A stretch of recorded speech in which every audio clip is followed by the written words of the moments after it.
వైసీపీకి రాజీనామా చేసిన ఎంపీ వేమిరెడ్డి ప్రభాకర్ రెడ్డిపై ఫైర్ అయ్యారు MLA Anil Kumar Yadav. Nellore city YCP అభ్యర్థిగా సామాన్యులకు జగన్ అవకాశం ఇచ్చారన్నారు. పార్టీలో పదవులు అనుభవించి పార్టీని మోసం చేయాలనుకున్న నాయకులను వదలనని అనిల్ కుమార్ యాదవ్ హెచ్చరించారు.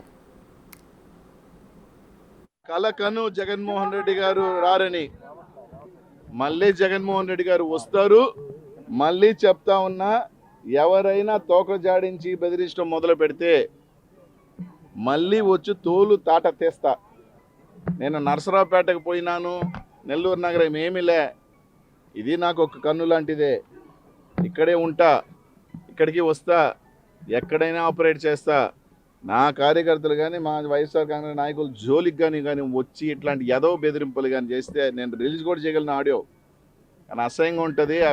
ఆ చీప్ గార్డ్ గారి గురించి, వాడి గురించి కూడా ఎక్కువసేపు మాట్లాడటం వేస్ట్ కాబట్టి చూపలా.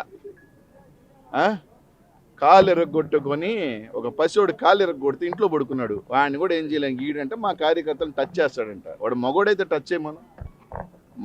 నిజమైన మగోడు అధికారం ఉన్నా లేకపోయినా రొమ్మిర్చుకొని నిలబడతాడు. రేపు మేము వస్తాం, నువ్వు వచ్చేది లేదు, సచ్చేది లేదు.